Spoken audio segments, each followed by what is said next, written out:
Hymen বা সতীচ্ছেদ বা virginity, এটা নিয়ে অনেকেই আমার কাছে পার্সোনালভাবে অনেক প্রশ্ন করে, পার্সোনালভাবে অনেকে ফোন দেয়, স্যার এই ভার্জিনিটি চেনার উপায় কি? উনি যে সতী নারী, এই সতী নারী চেনার উপায়টা কি? এটা বোঝার কি কোনো উপায় আছে কি? এ ব্যাপারে অনেকেই আমার কাছে অনেকে পার্সোনালভাবে অনেকে ফোন দিয়ে থাকেন।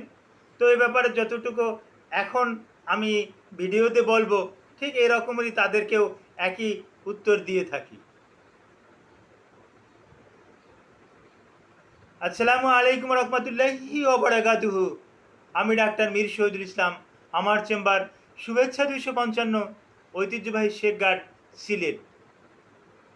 জি, গুগলে গিয়ে ডাক্তার মীর শহীদুল ইসলাম কথাটি লিখে সার্চ দিলে আপনি আমার সম্পর্কে বিস্তারিত তথ্য পেয়ে যাবেন। জি দর্শক শ্রোতা, গুরুত্বপূর্ণ একটা আলোচনা, ভার্জিনিটির উপর একটা আলোচনা, সতীচ্ছেদের উপর একটা আলোচনা, হাইমেন পর্দার উপরে একটা আলোচনা। আলোচনাটি শুনুন। এই সতীচ্ছেদ, এটা নিয়ে কিন্তু অনেক বিবাহ বিচ্ছেদ ঘটে থাকে। অনেক নারীদের জীবনে অন্ধকার নেমে আসে। অনেক পুরুষ ওই নারীকে সন্দেহ করে, যার পরিপ্রেক্ষিতে এই ভিডিওটা তৈরি করতে আগ্রহ প্রকাশ করলাম। জি, মেডিকেল সায়েন্সে একটা সময় কিন্তু 3টে পদ্ধতিতে কিন্তু এই হাইমেন টেস্ট, সতীচ্ছেদ পর্দার টেস্ট অথবা ভার্জিনিটি পরীক্ষার 3টে কিন্তু রেওয়াজ ছিল। বিশেষ করে ডিফেন্সে যে সমস্ত নারীরা পরীক্ষা দেয়, তাদের কিন্তু এই পরীক্ষাটা দেওয়া বাধ্যতামূলক। বিশেষ করে সেনাবাহিনী, নৌবাহিনী, বিমান বাহিনী, এমনকি পুলিশ বাহিনীতেও যে সমস্ত মেয়েরা চাকরি করতে ইচ্ছুক, তাদের কিন্তু এই হাইমেন টেস্ট পরীক্ষাটা, ভার্জিনিটি টেস্ট পরীক্ষাটা, এটা কিন্তু বাধ্যতামূলক দিতে হয়। তো 3টে পদ্ধতিতে সাধারণত করা হতো। Number 1, 2 fingering system.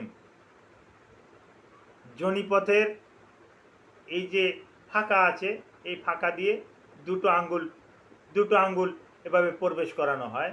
এখানে দুটো আঙ্গুল ঢুকে না একটা আঙ্গুল ঢুকে, এটার উপরে নির্ভর করে, এবং ভ্যাজাইনা বা যৌনাঙ্গ টাইট না লুজ, এর উপরে ভিত্তি করে ডাক্তার একটা রিপোর্ট দিত। তবে বর্তমান মেডিকেল সায়েন্স এই রিপোর্টের উপরে নাকচ করে দিয়েছে, এর কোনো গুরুত্ব নেই। নাম্বার 2,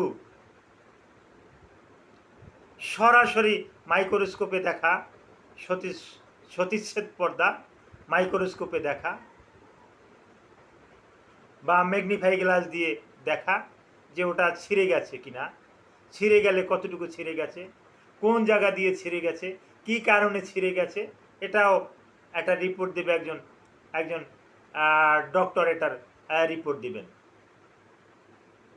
নাম্বার 3 যেটা করা হয় আমাদের দেশে, মেয়েদের বিয়ের পর বাসর রাতে একটা সাদা চাদর বিছিয়ে দেওয়া হয়। এই সাদা চাদর বিছিয়ে দেওয়া হয় যে যখন স্বামী স্ত্রী ইন্টারকোর্স করবে, আর এই যৌনাঙ্গের ভিতর দিয়ে যখন প্যানিস প্রবেশ করবে, প্যানিস প্রবেশ করার পর তো ওই পর্দাটা ছিঁড়ে যাবে, ওই পর্দাটা তো আর থাকবে না। তো পর্দাটা যখন ছিঁড়ে যাবে তখন প্রচণ্ড একটা ব্যথাও পাবে, এবং ওখান থেকে ব্লিডিং শুরু হয়ে যাবে। এই ব্লিডিংটা সাদা চাদর হলে সাদা চাদরে লেগে থাকবে, স্পটটা পরের দিন দেখা যাবে। হ্যাঁ, এর থেকে নির্লজ্জ আর কি হতে পারে? ওই বরপক্ষের আত্মীয় স্বজন, তারা দেখবে যে না বিছনার চাদরে রক্ত লেগে আছে, তারা মনে করবে যে না আমাদের সন্তান একটা ভালো একটা সতী নারী পেয়েছে। এর সাথেও বিজ্ঞানের কোনো মিল নাই।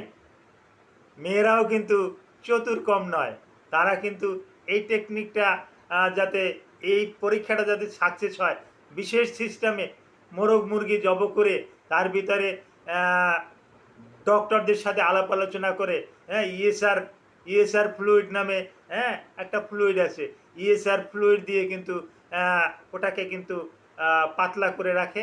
ওটা কিন্তু আর ইএসআর ফ্লুইডটা দিলে কিন্তু রক্তটা কিন্তু আর জমাট বাঁধে না। এই মুরগির রক্তটা বিশেষ একটা সিস্টেমে সে ছোট একটু পলিপ্যাকে রেখে দেয়, হ্যাঁ, আর ইন্টারকোর্সের সময় সে ওই বিছানার চাদরটা ধরে এটা লাগিয়ে দেয়, হ্যাঁ, এবং সে প্রাইভেট পার্টেও এটার কিছু অংশটা লেগে দেয়। মূলত এটা মুরগির রক্ত। তো এরকমের করে। তো মূলত হাইমেন এমন একটা জিনিস, হাইমেন নিয়ে আলোচনা করি। এটা একটা যৌনাঙ্গের উপরে, বিশেষ করে লিবিয়া মেজরা, লিবিয়া মাইনরার নিচে যে জেনিটাল যে একটা অর্গান আছে, এই অর্গানের মুখে একটা